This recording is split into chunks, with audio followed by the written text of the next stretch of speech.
Hello, everybody. My name is Tim Daniel. Ben Brown is not with us this week due to traveling for college football recruiting, as Isaac is now at Illinois State today for a class for recruiting. So Ben will not be joining us this week, but joining me and filling in for Ben this week, my good friend Mike Perry from Reds Content Hey, Plus. what's going on? How are you, buddy? I'm doing well. I'm doing better than I feel like a lot of the Reds fan base is right now. Yeah, It's too yeah, bad. it is too bad, but we will get this, of course. Before we get into the show today, of course, we have to let you know this is brought to you by our wonderful friends at SeatGeek. Or you can use code Riverfront to get $20 off your first order. Our patron faithfuls at patreon.com/Riverfront, where you also can join us for just a couple bucks a month. Hang out with Mike in there. Mike's pretty active actually in there. It's pretty nice. And then, of course, come hang out with us if you can, July 6th at noon at Smoke Justice in Covington, Kentucky. And I keep seeing myself on camera here, Mike, and I have not had a chance to get to the barbershop. It looks like I'm missing teeth up, like depending the angle for whether my mustache is growing. So I'm really not liking how I'm looking today, but that's all right. We'll make through it.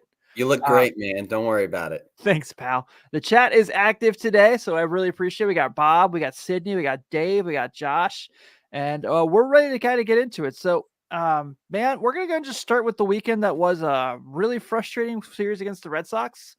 So Friday they get a 5-2 win, and Andrew Abbott looks awesome, and they get 2 homers from Candelario.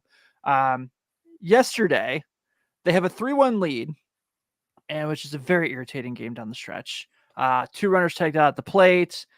They bring in Justin Wilson to kind of try to get really important outs, and I don't think he recorded an out, if I remember correctly. I don't think so. Yeah, and so they lose that one. And today they lose 7-4. They make a nice little run. They score 3 runs in the 7th, but at one point they were down 7-1. Not Lodolo's best day. You can live with Nick Lodolo having a bad day with how good he's been. But, man, I think what really kind of jumped out to me the most is, and I understand the Red Sox were really hot coming into the series. They were winning a lot of games. But these games back-to-back that they had Saturday and today are just becoming more the regular in the situation of yesterday you have a chance to win, and you should have won. And then today you're not competitive for majority of the game, and then by the time the game's out of reach, you string some at bats together and get some hits and score some runs. And this is just this gap that we're kind of going through now that's really irritating with this team in the sense that I think that, look, we're about to be 80 games in, we're about to be at the midway point, but what we're seeing from this is, you and I were kind of talking about before off air, maybe it's just the expectations we had have made the season far more disappointing than it really is. But at the same point, this is very irritating because they should have been better. And a lot of the things that are going the way they are just made it a lot harder to watch. Right. One of the things that I've put in the Slack group too, this makes me even more frustrated at the lack of activity at the trade deadline last year, because remember, we were first place. Yeah, you remember not too long ago, 11 months ago. Right, and I remember we were all in the Slack group like, all right, are we getting Verlander? Are we getting Cease? What's happening here? And we got Sam Mull, who's been great, but we needed a lot more than a lefty late reliever. And and I think it just goes to show, we said often that baseball, you don't get to really pick when you're competitive, particularly when you're the Reds, and I think that's what we're seeing right now, and it's frustrating. It reminds me a little bit too. Remember at the beginning of the season, there was a lot of those projection systems that came out that put the Reds, maybe a tick below 500, and a lot of Reds fans were really offended by that. Like, no, we're gonna run away with this division, and we have had some luck that has not gone our way. Some injuries and some fluky things that have happened, but it makes you look back at those projections. It's like, there are some really smart people that are putting those together. You're right, and I think that kind of really is starting to be more vivid more and more. Bob said earlier there isn't a rule that you can only win one game in a series. I think the Reds will beg to differ on that. Right. It's just, man, and I think too, we're kind of at this point now where I've not really ever been it's the manager's fault guy. I think that's kind of, there's so much he can do. But the mistakes they're consistently making. And I know that the identity of the team is aggressive base running, But those 2 outs at home yesterday were Yeah. very easy to avoid. Right. Very Right. easy to avoid. And then Sloppy. the defensive situations, I don't know why they think Stuart Fairchild has the arm that he can throw people out, because Maybe they saw some of those robbed home runs and just assumed the arm went with it. I don't know. yeah, I guess because that throw yesterday was like, what are you doing, man? Right. And I understand that team in the other dugout had Rafael Devers, and that's fine. But just kind of, and I don't think the gap between the Reds and the Red Sox is much different. Realistically, I think that, a healthy McLean, a consistently active Marte, you might make a case the Reds could potentially be better than them. Right. Sydney right here. Perfect. There's a difference between aggressive and stupid. Totally agree. And I think that what we're kind of running into right now is that stupid is showing a little more than aggressive. Right. And at some point, when does the coaching staff kind of be held responsible for this? Ben and I talk every week about just dumb things David Bell says in pressers. And yesterday he did himself no favors once again. But it seems like we're just kind of having this conversation week in and week out now. Right. And, I'm one of those guys. I know Chad has said similar things in the past. I'm never going to call for anyone's job. So that's a rule I've set for myself. But 2 things can be true at once. 1, I'm not going to call for anyone's job. And 2, if the stated goal going into the season is winning the division and they end in last place, like something's got to get done. Right. Whether it's Bell or Crawl. Look, again, I'm not going to call for anybody's job, but something has to get done. Yeah, I agree, man. And I mean, if you look at today, like I said, Lodolo was not his best. Yeah, but he's earned the right to have a bad. He's earned the right to have a bad game. And if they give up 4 runs, you're a Major League Baseball team. You should be able to be competitive and fight back.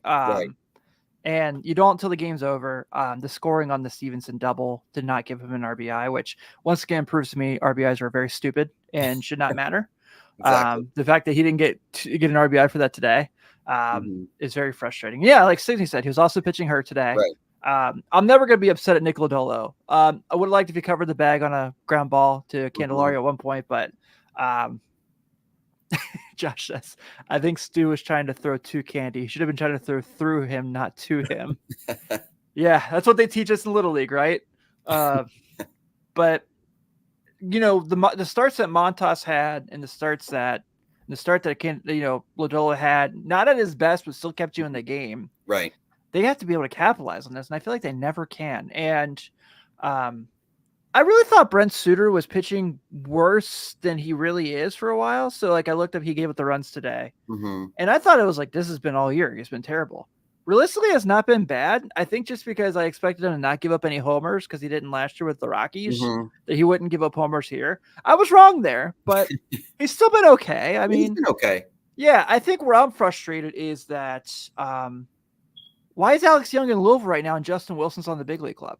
Why why are we still leaning on Lucas Sims, who, depending the day, is either great or awful, and awful seems to happen quite a bit. Right. Why is Lucas Sims coming in games inheriting runners on base? That is where I can live if he comes into a clean inning. I'll take a chance with that. I'm fine with that. When he comes in, there's a runner on second. You know what's happening. It's like Derek Law last year. You knew someone was scoring when they were coming in. So yeah, whenever Sims starts, this will be a plug for the Patreon. It's worth Sims starting just to see how Bill Lack talks in the Slack group. Because anyone listening, Bill Lack can't stand it when Sims is on the mound, and he just gets so frustrated. So it's the silver lining. It's the silver lining for when he comes in. Yeah, for sure. And I say this as a guy that, I've rooted for Sims and I like Sims, but you just see the trend line. It's just he seems to really struggle, particularly with runners on base. He should not be pitching in high leverage spots right now. I agree. So, and the thing that's really frustrating me is we're still having the same conversation. Yes, the Reds are definitely in better shape than they were in 22. No one's denying that. No one's frustrated. No one's talking otherwise. But they're still in the situation where they're giving these guys so let's look at the example this week. Austin Wynns gets caught up and Jacob Hurtubise sent down. Neither one of those guys should be on a major league roster. Right. And then it's like, well, actually, we're going to bring in Levon Soto. And it's like, What are the Red Sox bringing in Levon Soto to fill a roster Right. spot? Well, and The it's not Dodgers are, it's right, like, and that's not the last bench spot. These guys, I heard he started several games. wasn't terrible for who he is, but Right. He got on base okay. Did not do well hitting the ball. Fielded well, but should not be starting on a major league roster. yeah, right. Had that cool triple in the Rocky series. That was Mhm. neat, but yeah, I'm with you. That series feels like forever ago. Remember when June started? It was fun. So since the 7-game win streak, the Reds are 4-8. So to put in context, it's been really rough. But that means another 7-game win streak's coming up, right? Right. Yeah, you got the Pirates this week. That's right. I don't have to get any further into that. Apparently, I'm now banned from expressing my feelings about the Pirates. But you get that 4-game set with the Cardinals and then the Yankees. Oh, okay. Sure, guys. We have a shot at those, right? Oh my goodness. Hey, I said 7-game win streak. So he's 3 versus Pittsburgh, 4 versus the Cardinals. That would turn things around in Cincinnati. Heck yeah. But hey, you got the Rockies and Marlins, right? You got the Tigers, Rockies, and Marlins right for the All-Star break. There's a chance to make up some ground there. There you go.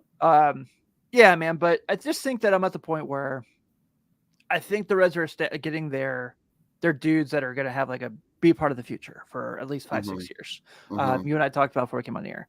The maturation of Hunter Green and Nick Lodolo has been the highlight of the season for me, on top of Elly De La Cruz. Yes. It's just that these other guys who are getting these opportunities in high leverage situations and getting big at bats that have no business getting these big at bats. I'm not saying Stuart Fairchild's not a major leaguer. I just think he should not play as much as he is, specifically batting leadoff. Right. It's like Kevin Newman last year. We were talking a little bit before we got on about why is Kevin Newman batting leadoff so many games, and now it's Stuart Fairchild. I just don't get it. I get the argument is that his lefty righty splits are good. Mm-hmm. But in reality, Stuart Fairchild does not magically become a better hitter when he's facing lefty righties, or when he's facing a left-handed pitcher.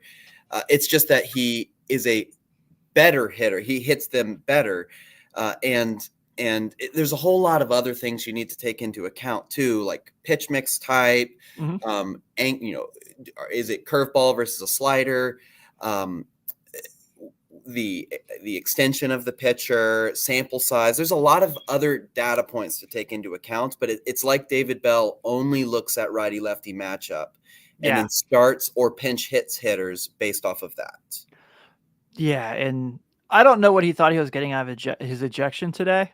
I appreciate he went to bat for his guys, but when he goes, it's.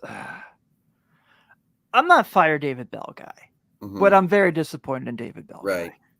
Well, and also, he's inherited some teams that were supposed to be bad, but he's also inherited teams or been given teams that were supposed to be good. Yeah. And if you look on the whole, David Bell, except for last year, David Bell has consistently underperformed the Reds' win-loss projections for the season. For sure. Or better way to say it, the Reds under David Bell have underperformed their win-loss projections outside of last year. And so at some point you start to say, well, maybe last year was the fluke. It's I don't want to, but you just start to wonder. Yeah. So this is kind of where things stand right now. Obviously, everyone knows they're in last place in the Central. They're still only like 3.5 games out of second place, but 8.5 behind the Brewers, and they're 2.5. They are 12th in the wild card, but they're only 2.5 out of the last spot. Hooray, extended playoffs, everybody! Hooray, extended playoffs. Which, hey, I said last week, if the Reds got the last wild card spot, that means they make the playoffs. I'm not going to complain. Right. But this is what you run into. This is what this was. Look, I've covered the NBA majority of my career. I've seen plenty of mediocre teams make the postseason. Well, like last year, Arizona got the final wild card spot and went all the way to the World Series. Yeah, things worked out for them, right? Right. Yeah, I was there when the Reds swept them in Cincinnati, and I was like, this team's in the competition with us for the wild card. Right. We'll be fine. They go to the freaking World Series. Yeah, so let's kind of get to a couple guys here, Mike, while I have you. Unfortunately, we have not, Ben and I have not talked about this enough this year. We probably should, just because this guy's really easy to root for. But it's time to kind of have the heart to heart conversation about Will Benson. Do we have to? No, yeah, I because was told this would be a happy podcast. you did. I mean, normally I'm pretty optimistic and positive. Look, the chat can vouch for me. But this is not. This has been. I'm trying to figure out like with him. So Yeah. for his last 21, his last 30 games, 191 batting average, 282 on base, 338 slugging, 2 homers, 8 RBI, 9 walks, 7 runs, 33 strikeouts, and 68 at bats. Obviously, the highest strikeout rate of anyone in Major League Baseball. And last I saw, I don't know if that's still accurate, but I have to imagine it is. Yeah, it's the highest strikeout rate, and he has the second highest whiff rate by like 1/10 of a decimal point. And this is what sucks because we all love Will Benson. I mean, last year he was one of the most fun parts of the season. I mean, seeing his growth and what he did after he came back from Louisville after having that struggle. And Sydney kind of nails it here. Kind of curious your thoughts on this. She says, the issue is he needs to be sent down, but who do we call up? And that's a great point. That's nail on the head to me right now, because yeah, I do think he could definitely use a week in Louisville. Kind of just find his swing again, take a deep breath, relax. Right. But I don't know, like, who do you bring up? Josh brings up, do you bring up Rhys Hines? Yeah. I would love to. Bring them up too early. Right. No. Yeah. If Marte's activated on Thursday, which we're going to get to later in the show, is that where you take the advantage of the Major League roster spot and you have Benson go down for a little bit? I don't know, but where he's at right now, and I don't think he's necessarily been bad in the field. I think he's been a solid outfielder for who he is. Yeah. But right now, there's just something where you can't count on him. Right. It bums me out, man, because he's so fun. And last year he was like one of the highlights of the year. That Dodgers walk-off home run is one of my all-time favorite Reds games. I was there this year for the Nationals game when him and CES went back-to-back. Well, that's awesome. So I'm always going to want that guy to succeed. I'm always going to root for him, but this is not good right now. Right. You know, when I was getting ready for this, I was going into a bunch of his advanced metrics and looking for anything that would give me some sort of indication that his strikeout rates were turning around. His barrel rate's okay. He, when he makes contacts, it's pretty good. He just doesn't make contact very often. He just swings and misses a lot. Yeah. I went back into his numbers even last year, and that's when I realized there was 2 things different about last year than this year. So one, his BABIP was almost 400 last year, so way outperforming what the league average would be there. And so his batting average was 275, but his expecting batting average was 230. So some negative regression should be occurring. Sure. I think one of the other things that's missing, Joey Votto. He attributed Joey Votto to helping coach him through his approach to the plate, being more selective with his pitches. And I just find it really, really curious that the year Votto's not on the team, the guy that attributes Votto as helping fix his approach to the plate starts struggling again. Yeah. It's a major bummer. His whiff rate right now is like over 38%, strikeout rate's almost 40%. So in almost 50% of his plate appearances, he's striking out.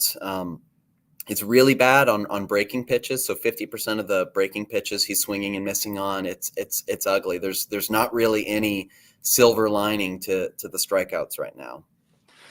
Yeah, man. It's like, I don't know what to do because, and then, I mean, obviously this has been really disappointing, and Jake Fraley, the other one, where I wouldn't say Jake Fraley's been disappointing contact wise, but only having 1 home run right now is really surprising. Because I thought those 2 guys would really be really big parts of this team moving forward, especially against right-handed pitching. Right. It's one of the reasons you moved on from Joey is you felt, the team felt like they were comfortable with who they had against right-handed pitching, and you have not really seen any of that. And I think so that's what's really been difficult. Yeah, it's tough. I know Jake Fraley's had some injuries in the past, and I think one of them was his wrist, right? It seems like a lot of hitters coming back specifically from wrist injuries see that their power really starts to struggle. And so I'm just curious how much that has to do with it, and as he continues healing, if if we'll see some of that power return. But it is a bummer. It is a bummer. And Jake Fraley is a guy that's really easy to root for too. Yeah, for sure. When he's not making dumb base running decisions. Yeah. Yeah. And I know Friedel's numbers don't look great right now. I'm not worried about him. I think that he's going to put something together here soon. And small sample size too. Friedel hasn't played over a whole season. It's a very small sample size. I'm not worried about Friedel. Yeah. See this right here. Josh says, I do think the team is missing Votto. The organization undervalues Joey to the young guy's development. I totally agree with that. And that was one of the things I said throughout the offseason was, and I was told like leadership's overrated. And I think right now that doesn't look to be the case. Mm-hmm. I think there's a world where you could have had Candelario and Joey Votto on the team. Right. I really do think there's a world where you could have had that. And I think that'd be really nice right now, considering all the other guys who've, friendly reminder, guys, Connor Capel and Mike Ford and Jacob Hurtubise were getting at bats versus right-handed pitching in points this year, guys. Right. Friendly reminder. And what Nick Kroll, wasn't it that he said there aren't enough at-bats for Joey? Like the implication being Joey's not good enough to be on this team. And then you give at-bats to Mike Ford and Hurtubise. Mike Ford hitting third. Right, hitting third. And we talked about this before we went on air too. There seems to be a big disconnect between the front office and David Bell. So David Bell's starting Mike Ford and batting him third. But then the front office just DFAs him. So is Mike Ford a number 3 hole hitter and worthy of being in a starting lineup or not? Because they didn't even want him on the bench. The front office didn't. They just DFA'd him. So I just they were just like, don't get it. Yeah, I don't either, man. My wife was such a big Mike Ford fan because I was getting so annoyed with him. And so anytime like he could hit a foul ball hard and she's like, see, he's turning it around. And it's just, it never happened. That's awesome. That's so funny. All right. Let's talk about some happy things. We can talk about some happy things here. Look, and we'll probably bring in the not so happy things to go with the happy things here. But these runs right now that Elly and Jeimer Candelario are on right now. Oh my goodness, that's fun. Give me hope that this team can put something together. Absolutely. So I do not get the Elly hate at all. I do not like. Yes, he strikes out more than you'd want, and that's that's disappointing. But I think what has happened is he had such a superstar hype around him that if he is not performing like a top 5 player in baseball, people look at him and say he's a disappointment. Mm-hmm. Whereas if any other hitter on this team, like if Friedel was putting up these numbers, people would be like, oh, this is so great, or anyone else. But because it's Elly, we're holding him to a higher standard. The truth is that he has been above average. His WRC plus is 117. So that takes into account. Pretty good. Yeah, that takes into account every aspect of offensive production. He's 17% better than average. He'll likely make the All-Star team. And that was drilling into some of his numbers too, month-by-month splits. June, he has cut his strikeout rate, so it's much closer to MLB minimum or MLB average. So it's at 28% right now. His barrel rate has gone up to 15.7%. That's in that elite tier. So 6 to 9% barrel rate is average. So 15.7 is putting you in that elite MVP space. And his walk rate is also above average.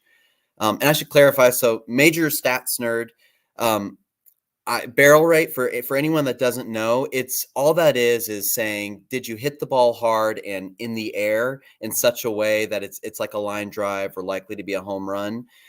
So it's 98 miles per hour is the exit velocity, and then just in the right launch angle so that this is likely going to land for a hit.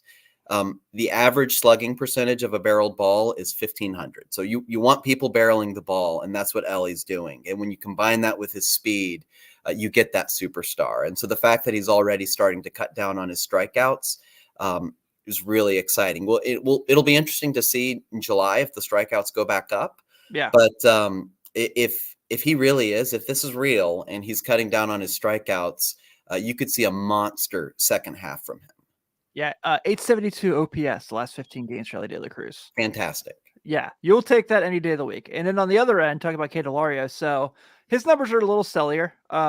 He's only got a He's only got a 789 OPS, but Mm-hmm. it's because he's hitting bombs. His on base percentage is 269 the last week, but his slugging is 520. Right. His last 15 games, though, same situation. His slugging is 684 in his last 15 games, That's but in awesome. context. That's awesome. So yeah, his OPS, yeah, you're looking at a 322 on base, which is low, but also he's hit 6 home runs in the last 15 games. He had 2 against Boston the other day. He's had Mm-hmm. 10 in the last month. He's had a 607 slug his last 30 games. So what you're getting from these two guys, and this is great too, because Ben and I were concerned in April, obviously, like we all were about Candelario, like, oh no, is this Will Myers all over again? We just went Right. through this. We had this big free agent signing and we had to cut him. And he has completely flipped that. And then we're really good friends with the guys over at Locked On. We talk about this all the time. They go on our show, we go on their show. And Jeff Carr over there kind of made the point, if you look at his splits, April, he always kind of takes a little bit of time to get going. May gets a little better, but June and July is when he finds his stride. So you talked about what Elly could potentially do post All-Star break for the second half. I'm getting pretty excited about what Candelario could also do the second half. Absolutely. Yeah, his season stats look bad because his April was so just atrocious. But you're right. It like all of the, hey, this is Mike Moustakas 2.0 people. They've been real quiet over the last 2 weeks. They've been really quiet. And when they signed Candelario, I was one of those people that was scratching my head a little bit because we had so many infielders. But I liked that he was on our team. It's never a mistake to add talent, and he's a very talented guy. Yeah. And so I'm super pleased with how he's been able to turn things around. He's a guy that I find very easy to root for too. And I'm hoping he can kind of take that veteran role and fill the Joey Votto shoes. Not that the Joey Votto shoes can ever really be filled, but maybe he can fill that role a little bit. Yeah, absolutely. So Dave brings up, did anyone see the comparison of Elly and Bonds in their first, I think, 159 games? Pretty darn good comparison. I haven't seen that one. But I think the thing I look at a lot with the Elly frustration that people have is a lot of the things people bring up is the errors. How many Hall of Fame shortstops you see that really struggle with errors when they first got in the big leagues? One of the Reds play-by-play announcers included, and also the shortstop of the bigger machine struggle with errors early in their career. And those guys turned out pretty good. Right. Shortstop. Well, and I think it's because he started the season pretty poor defensively. I remember there was one game where he made several errors in a row. But since then, he's been outstanding. So outs above average is one of those nerdy defensive stats. He ranks in the 96th percentile for it right now. So basically saying he's one of the best defenders in baseball. If you look at the outs above average statistic, it's not perfect. There's other stats you can look at. But it's grading him very, very positively. And I think he's either first or second among shortstops in outs above average. So he's doing really well there. Yeah. Now, we don't need to talk about Candelario's defense, though. Yeah. Sydney says, this season has taught me never to underestimate good depth. 1,000%. That is 1,000%. The wild part is that coming into this season, what people said was the strength of this team is its offensive depth. Yeah. With bad luck, some negative regression, and just underperformance, it's just added up to have just a really underperforming team overall. Yeah. What do you take into Spencer Steer's season? Because I know his OPS is lower than we'd all like it to be. But I know his slash line does not look great. But I feel like he still has really competitive at bats. He's not a whiff guy. He's not striking out a ton. He still kind of gets, still makes contact. So it's a lot of he has a lot of loud outs. Right. So I don't feel like I'm worried about Spencer Steer, where a lot of people are like, oh, he's had this big regression. Yeah, he certainly has. I'm not going to deny that. But I still think that he's been solid. I'm not disappointed in him. Right. He's fine. He's fine. I think so if you look at his metrics from last year, he outperformed his metrics a little bit. So expecting a little bit of negative regression was a safe assumption. This much, he's now underperforming some metrics. I reserve the right to change my mind until I have some more stats in front of my face. Absolutely. But when you look at what he's been able to do in the minor leagues, what he did last year, and the quality of contact he's had this year, I think we can expect him to play better. He hasn't played poorly. I'm not worried about him. I'm not super disappointed. He'll be fine.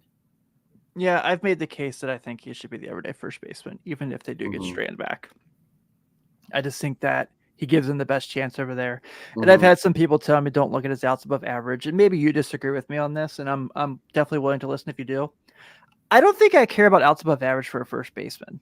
I feel like it's like someone throws you the ball, it's up to you to either catch it or scoop it. Okay, like fine. So, but apparently his are not very good.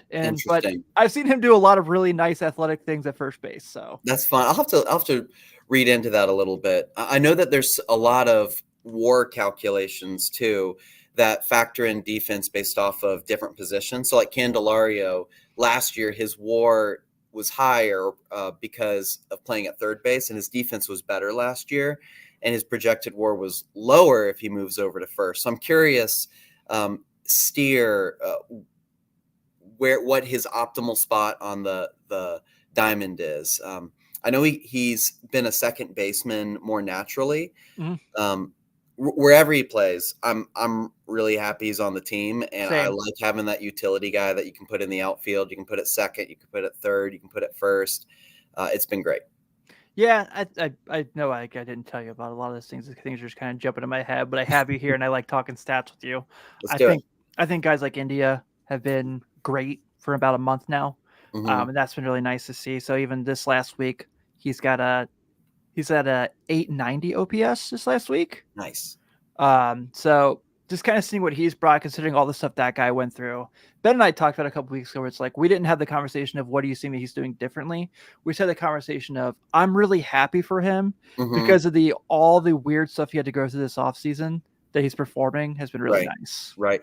And one thing with India too that I struggle to remember is, he had such a great rookie season, but then over year 2 and 3, because of injuries and weird fluky things, he missed a lot of at-bats, and that's still development time. Like in my mind, because he had a good rookie year, it's like he's a developed player, he's here, but the truth is that he's still developing and he's still improving, and he missed a lot of that development times in his sophomore year and his third year.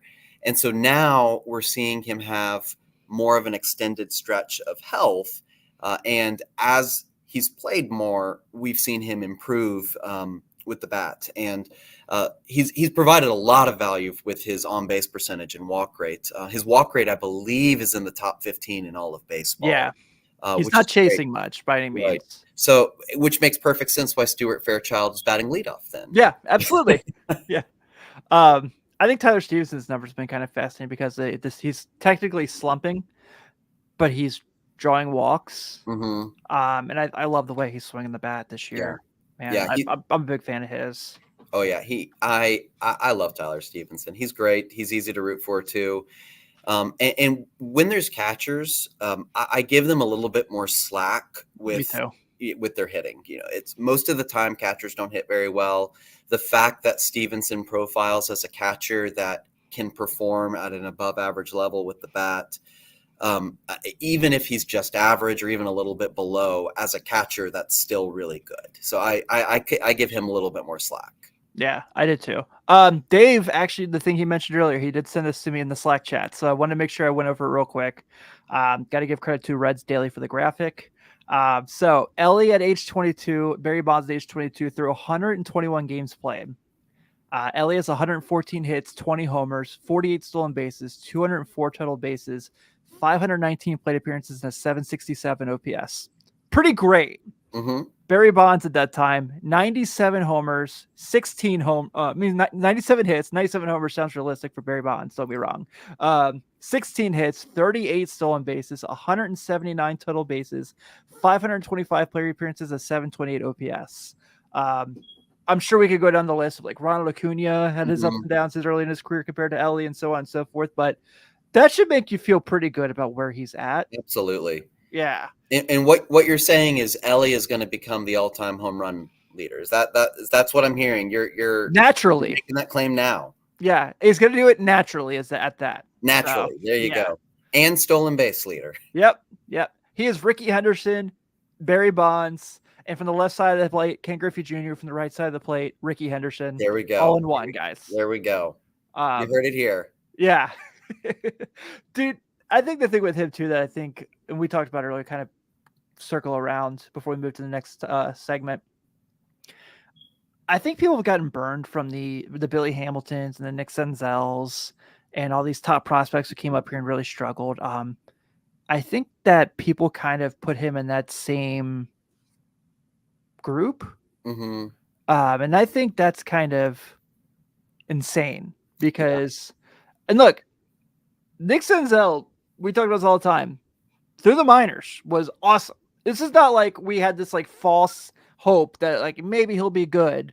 Right. Like we had reasons to believe he was going to be successful in the big leagues and had stretches. I know he's going to slump right now in Washington, but has looked really good at times this year. Mm-hmm. And Billy Hamilton was just, we knew what he was. We knew he was very fast. Mm-hmm. Maybe the best defensive center fielder I've seen in my lifetime in Cincinnati, just because of how much ground he could cover. Right. But I just kind of think that it's so silly that we would just put Elly in that same circumstance as those two. Right.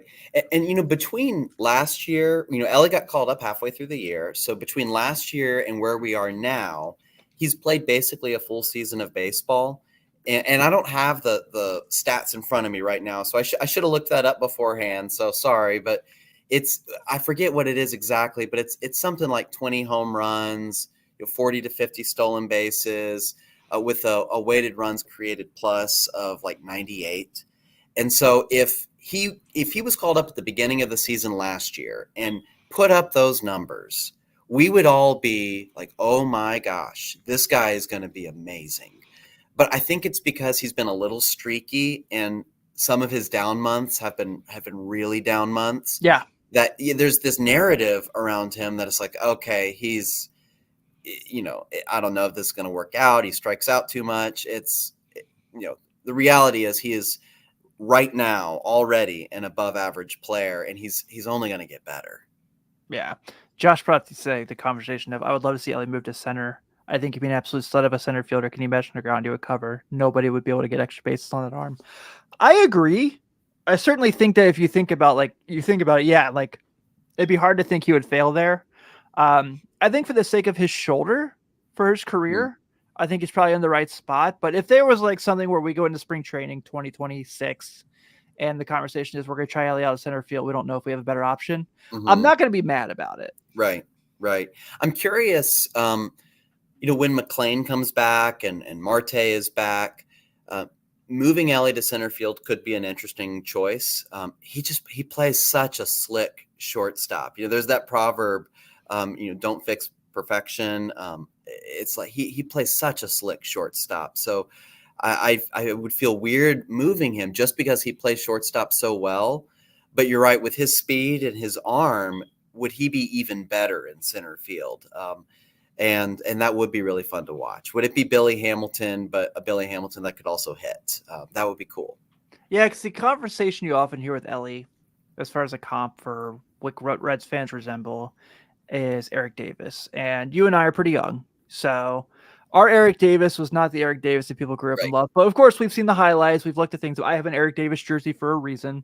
I've met Eric Davis, probably the coolest human being alive. He's cool. He's like the coolest guy ever. So, people talk all the time with the things he could do. It's interesting. And so, yeah, so people bring it up, if Edwin Roy becomes a big leaguer next year, that also makes that conversation about Elly's future defensive position far more interesting too. And I've also heard, like Josh saying here, I've heard Arroyo was really good at shortstop. So if his shoulder heals, awesome. Like I said, I am all for it if it's something where we feel like it, because I feel like it can definitely work. Just the athleticism and the arm strength. And if it doesn't, if it's like we tried it in spring training, it just didn't go our way, we're gonna put him back where he's at, where he should be at shortstop. That's fine too. But yeah, I mean, the idea of it is certainly the right way to go about it. Right. But let's go. So let's go into a couple things before we get out of here. Obviously, now we have the revenge series against the Pirates coming up. Which I was very openly mocked in our Riverfront Patreon that I was not allowed to ask questions about the Pirates when Nate had the guy from North Shore 9 on, which is a good podcast. And I understand that there's a lot of similarities between the franchises, but no, I'm not ever gonna like succumb to saying like I appreciate them. So tomorrow they've got Carson Spires taking the hill against Bailey Falter. Thought he did pretty decent his first start. I know he had a little bit of a rough patch here, but got through it pretty well. Hunter Green versus Mitch Keller 2. That game on Thursday, those two going against each other was so incredible to watch as far as the UX pitching, but obviously didn't get into the Reds' way. And then Andrew Abbott coming off of his awesome outing Friday against the Red Sox, going against Luis Ortiz. So this is you need this series, man. After the week you just had, the stretch you've been on, and this is in your home court. Like, this is your chance to kind of get some wins and get some of those wins back from from last week where you really should have won 2 of those games. I can understand losing the first game, but you won the second game. But yeah, and Paul Skeens pitched today. You don't have that concern to start the series this time. So right. Man, I like not facing Paul Skeens. Yeah, I think we all do. Yes. It's such an important series because we're getting closer and closer to the deadline. And you put that graphic up earlier about us being 12th in the wild card. It's rough, and we're getting close to the space where we need to decide if we're going to buy or sell. And last year, we were first place and only bought one middle reliever, and that was it. And so I'm really nervous that if we don't get really close, they're just going to do nothing at the deadline. We don't really have anything to sell. Right. You could trade Frankie Montas, but you're not going to get much in return for him. Maybe send some relievers away. Again, you're not going to get much in return. So really the only excitement we're going to have is if we decide to go all in and build. So you need to start making up some ground. Pittsburgh's one of those teams that's standing above you. If we can win this series, that you feel much better about where we are getting closer to the trade deadline. But if we get knocked even further back, we start to move into the, okay, who are we going to sell? What are we going to get territory? Yeah. I think that's what's so irritating too, because it's not like their offense is, obviously Brian Reynolds is really, really good. But Brian Hayes has been disappointing. Rowdy Tellez gets a lot of at-bats for that team. Oliveras, Triolo, Jack Sawinski, I see all the time Pirates fans are like, can we just get rid of this guy? And the fact that they're doing better than the Reds is very, very, very frustrating because their offense also stinks out loud. Yeah. I was looking at just team offensive stats before we had this call. The Reds aren't doing great. They're near the bottom in baseball for runs scored and home runs, and I think they are last for slugging. But what's wild is, except for slugging, the Pirates are behind them in a lot of those categories. Behind them in runs scored, behind them in on-base percentage, I think. It's like they're an overall worse team offensively than the Reds outside of the slugging percentage. But for some reason, we're looking up at them in the standings. So it's that pitching rotation that's holding Pittsburgh together. Yeah, and I don't get it, man. Why is Mitch Keller still there? Why isn't someone went and got Mitch Keller? I don't understand. It just baffles me because that's a guy that many teams would love to have on their team. I would love if the Reds had Mitch Keller, even with how good their starting pitching been. All right, man. But let's kind of go to. We got one more thing for you, but yeah, Josh bring up, still on center field, but I think Friedel is good for 3 or 5 years of good production. I don't see him as a 10-year player from the league. We should trade him in a year or so. I don't disagree with that. I think what we saw last year is probably the best he'll ever be. I agree. Not to say I don't think he'll be really good. I don't think he'll get hot this year, and I think he'll be really good next year. But yeah, man, I think we were pretty close to that ceiling, and maybe his age plays a part in that, but I don't know. I think that's a really, really good. I think that's a great point, though. It's a really good comment. Yeah, I feel like the Reds maybe have another year or two of him playing at a solid level, and then we'll probably see that regression. It seems like he's a bit of a late bloomer, and oftentimes what you see in players that boom when they're in their late 20s is once they get to their early 30s, it fades pretty quickly. I would hate for that to happen. I'm a huge Friedel fan. Whether it's for the Reds or another team, I hope he has a very long, very successful career. But I feel like it would be a safe bet that he only has a couple more years of strong production left. So if we can be a contending team, he's great to have on the roster. If we're not going to contend, the trade comment makes a lot of sense, which makes me sad because I like Friedel on our team. Me too. Yeah, I mean, like Sydney says, he was a borderline all-star last year. Should have been the Gold Glove conversation. Yeah, should have been. Yeah. Well, let's kind of get into this here before we get out of here. Obviously, this Thursday, Noelvi Marte is eligible to return from his suspension. These numbers have been updated since then. So he had 2 more at bats tonight in Louisville since I did this slide. It's not better, guys. So we're gonna look at this one. This is where we're at, and there's a few things I want to talk about here that kind of came up in the broadcast today. So Marte is eligible to return Thursday. He's now 7 for 47. That batting average and on base percentage is now 143. No homers, 2 RBI, 1 stolen base, 3 runs, no walks, and only 1 extra base hit at this point. So last year, obviously, he ends the year. Was the hottest hitter on the team last year. He was awesome when he got called up last year.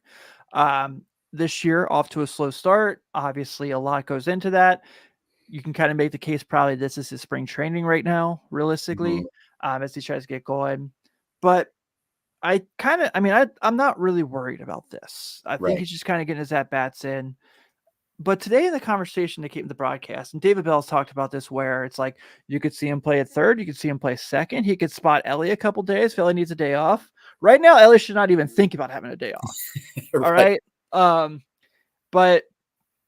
And then Larkin brings up the point in the conversation of, well, I mean, India's been really good. Santiago Espinal and Candelario have been playing great. If Noelvi Marte is not better than Santiago Espinal, we have problems. Yeah, absolutely. Yeah, absolutely. We have problems. So obviously the jolt he can give the team to kind of get them back in this goal, and obviously kind of getting closer and closer to being fully healthy and what we expected this offseason is nice. But I also feel bad for him because, anytime he struggles, people are going to be really mad at him for the reason he got suspended. Right. Yeah, it's a bummer. We can look past the suspension. It's gone. It's done. It's gone. It's in the past. He's on his way back. Like, just help the team once you get here, Noelvi. I'm not worried about the bad start in AAA. Like you were saying, this is his spring training, and he's going against players that have been playing for several months. So I'm not worried by that. It's also a super small sample size, just 47 at bats. We have a much larger sample size of the last several years of him in the minor league. So I'm not worried about that at all. He better be better than Santiago Espinal. Yeah, please. What is Larkin saying? Oh my goodness. Yeah. Espinal is okay in the field, but that's about it. Yeah, he's been a really nice pinch hitter. Right. But other than that, Right. What I hope doesn't happen, you see this with some players sometimes that come back from suspensions, is they are really eager to prove themselves and they kind of get in their own head a little bit. And so I hope that he's able to have the maturity to look past that and just play the next game, take the next at bat, and that he's not in his own head. But that's also on the veteran leaders in the clubhouse for sure.